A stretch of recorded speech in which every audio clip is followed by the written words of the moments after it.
Encounters with the Nagual by Armondo Torres. Chapter 2, Self-Importance, Part 2. While observing the quirks of self-importance and the homogeneous way it contaminates absolutely everybody, the seers have divided human beings into 3 categories, which Don Juan gave the most ridiculous names he could think of. The urines, the farts, and the vomits. We all fit into one of them. The urines are characterized by their servility. They are toady, sticky, and cloying. They are the people who always want to do you a favor. They take care of you. They hold you back. They pamper you. They have so much compassion. In that way, they hide the underlying reality. They are incapable of taking an initiative and can never do anything by themselves. They need another person's command to feel that they are doing something.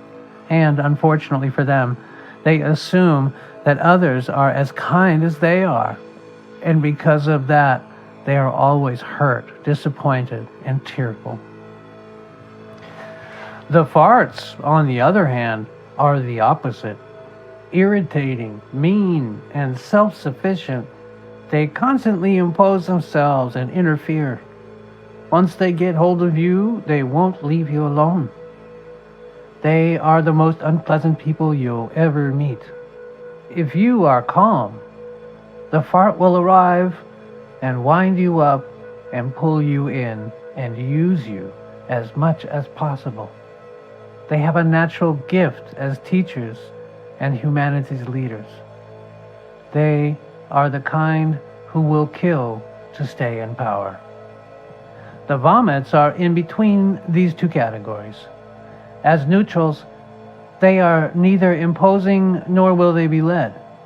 They are show-offs, ostentatious and exhibitionistic. They give you the impression that they are something great, but in actual fact, they are nothing. It's all boast. They are caricatures of people who believe too much in themselves, but if you don't pay any attention to them, they are undone by their own insignificance. Somebody in the audience asked him if belonging to one of those categories is an obligatory characteristic, that is to say, an innate condition of our luminosity. He answered, "Nobody is born like this. We make ourselves this way. We get into one or the other of those categories because of some tiny incident that marked us in childhood. Whether it is pressure from our parents or other imponderable factors, it starts there, and as we grow up, we become so involved in the defense of the self that at some point we can no longer remember the day we stopped being authentic and became actors instead. When an apprentice enters the world of sorcerers, his basic personality is already formed, and nothing can cancel it out. The only option left to him is to laugh at it all. But although it is not our congenital condition, sorcerers can detect what type of importance we grant ourselves through their seeing, because the molding of our nature over the years produces permanent deformities in the energetic field that surrounds us. Carlos went on to explain that self-importance feeds on the same kind of energy that lets us dream. Therefore, to lose it is the basic condition of Nahualism, because it liberates an energy surplus for our use, and also because without that precaution, the warrior's path could turn us into aberrations. That is what has happened to many apprentices. They begin well, saving their energy and developing their potential, but they didn't realize that as they gained power, they were also nurturing a parasite within themselves. If we are going to give in to the pressure of the ego, it is preferable that we do it as ordinary men, because a sorcerer who considers himself important is the saddest thing there is. Keep in mind that self-importance is treacherous. It can be disguised behind a facade of almost impeccable humility, because it is not in a hurry. After an entire life of practicing, it only takes a minimum of negligence, a tiny mistake, and there it is again, like a virus that was incubated in silence, or like those frogs that wait for years under the sand of the desert, and with the first raindrops wake up from their lethargy and reproduce. Considering its nature, it is a benefactor's duty to attack the apprentice's self-importance until it explodes. He cannot feel pity. A warrior must learn to be humble in preparation for the arduous path ahead, or he won't have the smallest chance of facing the darts of the unknown. Don Juan whipped his pupils to the point of cruelty. He recommended a 24-hour vigil to control the octopus of self. Of course, we paid no attention to him. Except for Eligio, the most advanced of the apprentices, the rest of us surrendered in the most shameful way to our propensities. In the case of La Gorda, it was fatal. He told us the story of Maria Elana, an advanced pupil of Don Juan, who had developed great power as a warrior, but didn't know how to control the bad habits of her human stage. She thought that she had it all under control, but that was not the case. A very selfish concern, a personal attachment remained in her. She expected things from the group of warriors, and that finished her. La Gorda felt offended with me because she considered me unable to lead the apprentices to freedom, and she never accepted me as the new Nagual. Once Don Juan's directive force disappeared, she began to reproach me for my inadequacy, or rather my energetic anomaly, without keeping in mind that that, too, was a command of the spirit. Soon after, she allied herself with the Generos and the sisters and began to behave as if she were the leader of the party. But what exasperated her most of all was the public success of my books. One day, in an outburst of self-sufficiency, she gathered us all together, stood in front of us, and screamed, "Bunch of suckers, I am leaving!" She knew the exercise of the fire from within, by means of which she could move the assemblage point of the world of the Nagual and meet up with Don Juan and Don Gennaro. But that afternoon, she was very agitated. Some of the apprentices tried to calm her, and that infuriated her even more. I could not do anything. The situation inhibited my power. After a brutal effort, anything but impeccable, she had a stroke and fell down dead. What killed her was her egomania. As a moral of this strange story, Carlos added that a warrior never allows himself to reach the point of madness, because to die from an ego attack is the stupidest way to die. Self-importance is deadly. It stops the free flow of energy, and that is fatal.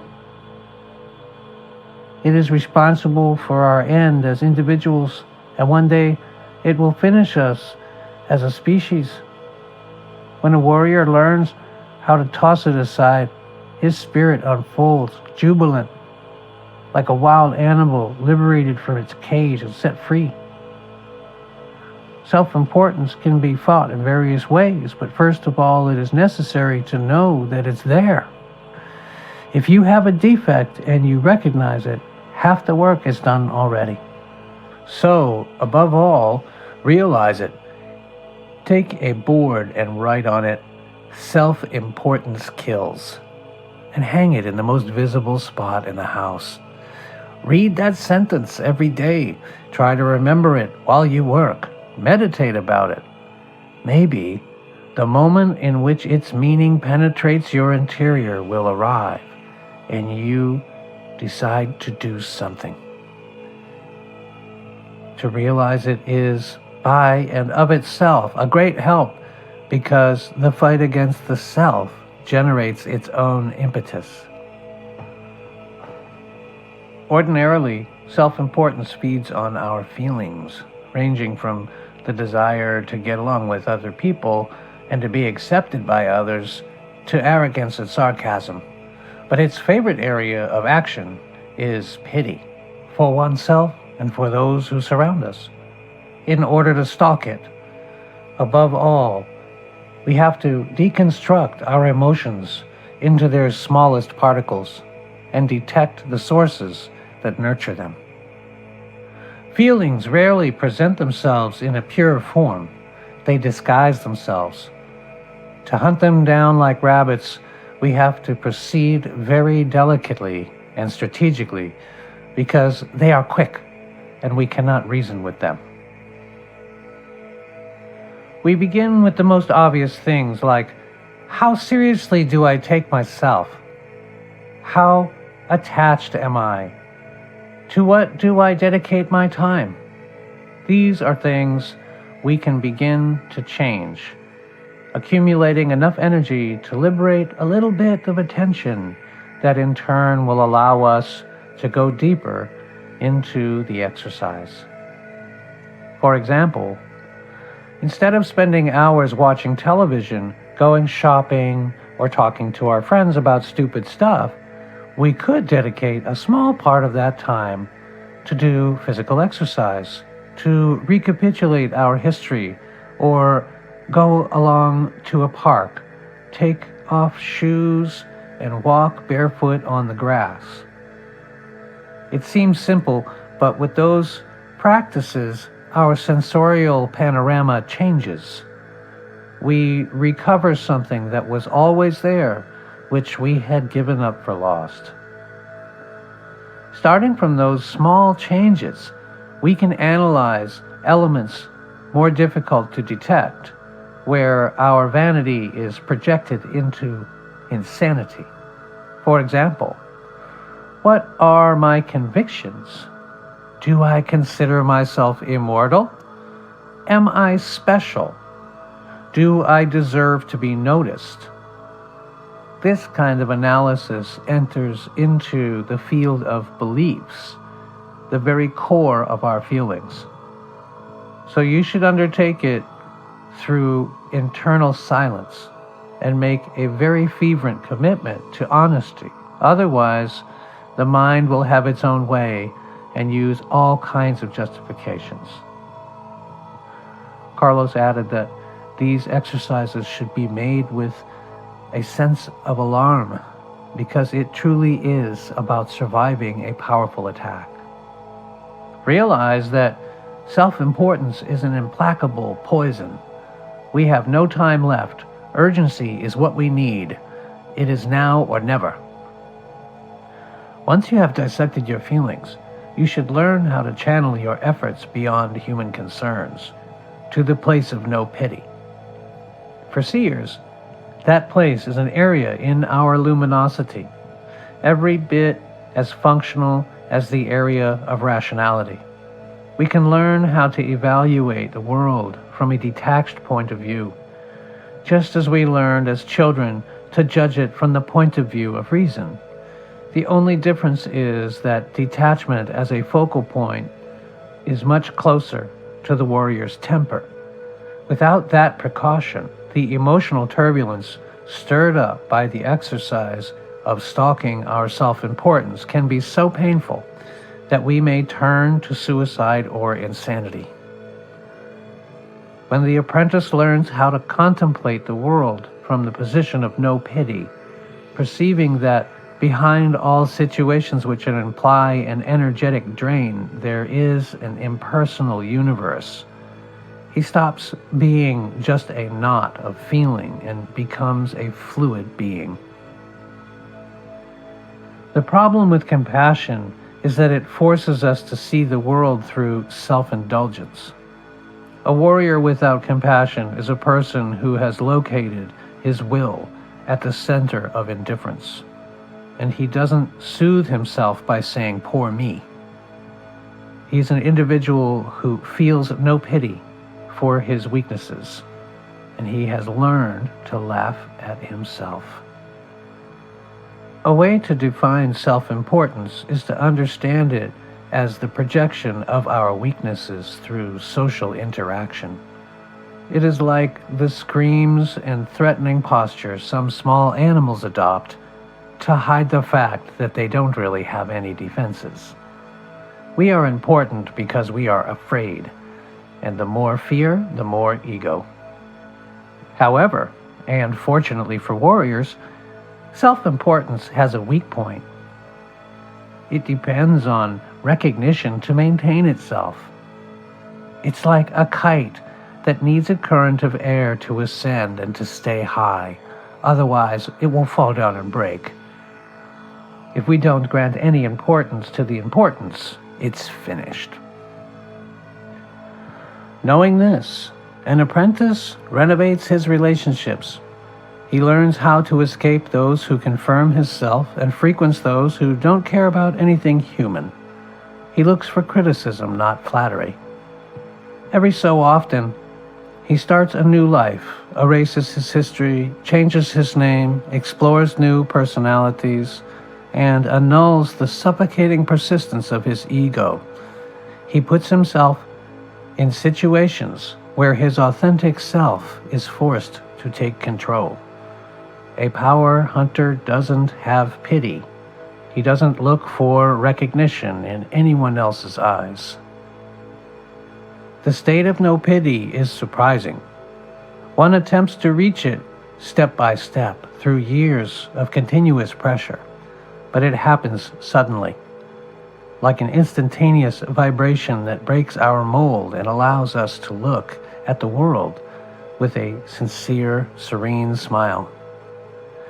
For the first time in many years, we feel free of the terrible weight of being ourselves, and we see the reality that surrounds us. Once there, we are not alone. An incredible push awaits us, help, which comes from the core of the eagle and transports us in a microsecond to universes of sobriety and sanity. When we don't have any pity for ourselves, we can face the impact of our personal extinction with elegance. Death is the force that gives the warrior value and moderation. Only by looking through the eyes of death can we notice that we are not important. Then, death comes to live by our side and begins to tell us its secrets. The contact with death's unchangeable nature leaves an indelible mark on the character of the apprentice. He understands, once and for all, that all the energy of the universe is connected. There is no world of objects related to each other through physical laws. What exists is a panorama of luminous emanations, inextricably bundled together, within which we can make interpenetrations as far as the power of our attention will allow. All our actions count because they release avalanches in the infinite. For that reason, none is worth more than any other. None is more important than any other. That vision destroys the tendency we have to be indulgent with ourselves. Witnessing this universal bond, the warrior is prey to contradictory feelings. On the one hand, indescribable joy and a supreme and impersonal reverence towards all that exists. On the other, a sense of the inevitable and a deep sadness that has nothing to do with self-pity. A sadness that comes from the breast of infinity, a blast of solitude which will never leave him again. That purified feeling gives the warrior the sobriety, the subtlety, and the silence that he needs to venture there, where all human reasonings fail. Under such conditions, self-importance can't sustain itself.